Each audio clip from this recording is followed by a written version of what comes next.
سلام و عرض ادب خدمت همه دوستان خوب و درجه یک چنل هامی ترید فارکس. و این بار ما اومدم با یه استراتژی خفن، خیلی خفن، و امیدوارم که بتونم این سری هم یه استراتژی توپ بهتون یاد بدم که بریم بتره کنین، بیاین کامنت بزنین بگین ما رفتیم اینجوری سود کردیم اونجوری سود کردیم، ما هم حسابی انرژی بگیریم بتونیم براتون استراتژی دیگه هم بذاریم. بچه‌ها بدون هیچ گونه وقت تلف کردنی میریم سراغ این استراتژی. بچه‌ها دوباره برای این استراتژی به دو تا اندیکاتور نیاز داریم. ببینید چی کار میکنه.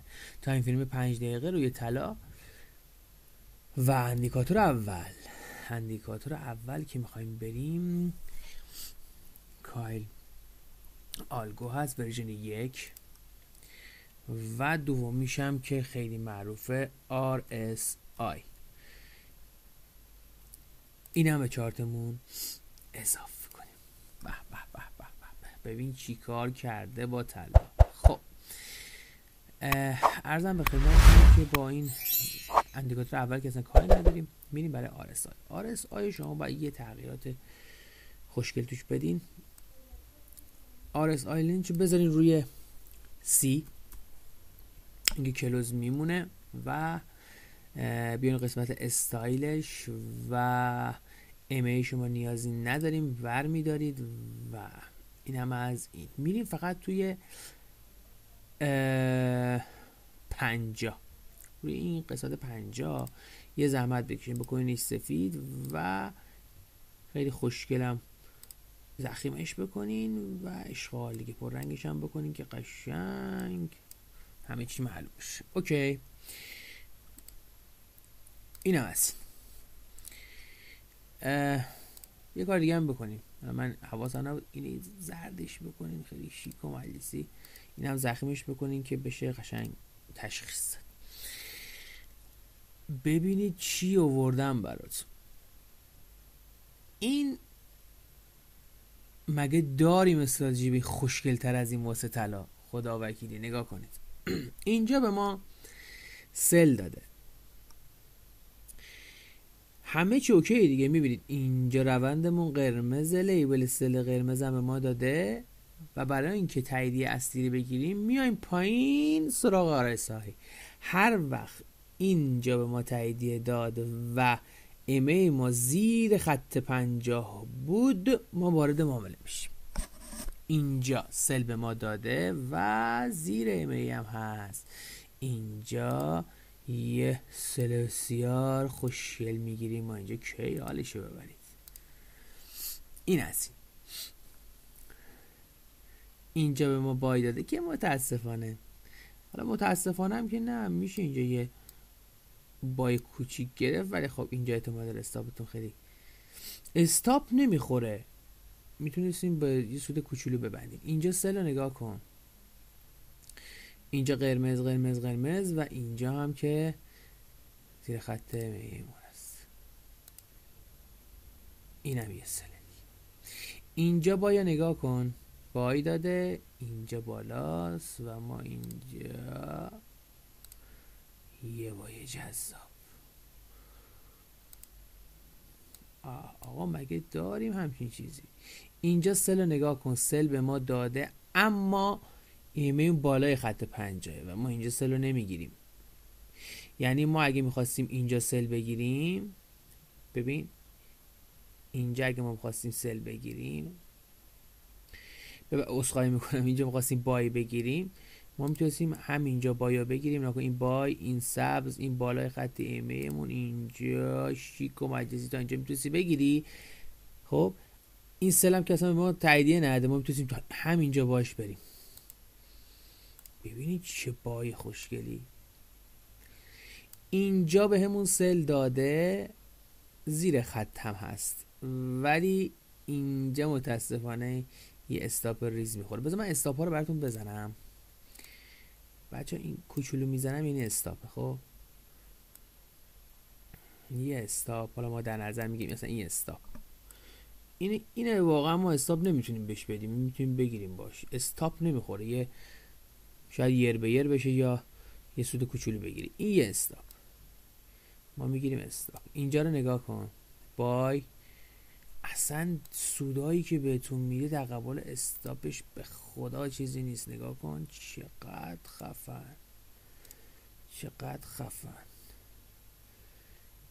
اینم بهتون بگم بچه، شما خودتون تشخیص بدید دیگه. وقتی یه خط روندی یا مثلا سعودی ما داریم، همیشه یه اصلاح ریز داشته. شما نباید رو اینجوری وارد معامله بشین. صبر کنی خط روند رو مشخص بشه، ببینی چی جوریه چی جوری نیست. نگاه این تابلوه باید بای بگیری. چون خط روند کجاست؟ بالای، نگاه چقدر بالاست. این یه چیز اومده داده، یه اصلاح اومده داده، یه به قول ما یه فیک اومده خط ایمنو رو رد کرده دوباره برگشتی. شما اینجا نباید بگیری، بیبا خودت بدونی. اینجا رو نگاه کن، خط روند کاملا نگاه کن، نگاه کن، نگاه کن، نگاه کن، نگاه کن. بالا داره حرکت میکنه و اینم به ما بای داده. نگاه کن، خدای من، خدای من. اینجا رو نگاه کنید، سل داده و پایین خطه. اینم یه سل کوچیک میتونستی بگیری. یعنی من برم همینجوری؟ یعنی تا کی من برم براتون اینا رو نشون بدم؟ نگاه کن، اینجا بای، اینجا بالا و یه بای جذاب دیگه.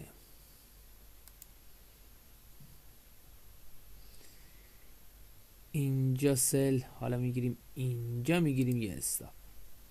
البته استاپ، البته بهتون بگم استاپ روش نذارید، چون شما اینجا میتونید سل بگیری.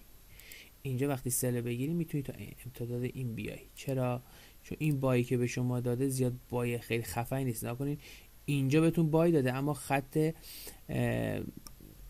ایتون بالا نکن، رو به پایین شکسته شده و قطعا نباید شما اینجا بای بگیری و میدونین که اینجا 100% یک اصلاح خواهد بود و اینجا نمیتونید بس. اینم یه دونه سل جذاب میتونه براتون باشه. اینم یه بای خیلی کوچیک و باحال میتونه باشه.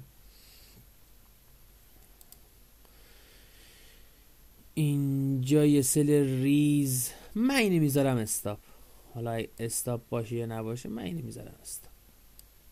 اصلا این استاپ درسته یا آقا این استاپ؟ اصلا این استاپ. این نگاه کن، به به به به. اینم یه بای دیگه. وای بذار من اینو کوچیک کنم، سرم گیج رفت. مگه میشه؟ مگه میشه؟ وای وای. اینجا رو نگاه کنید،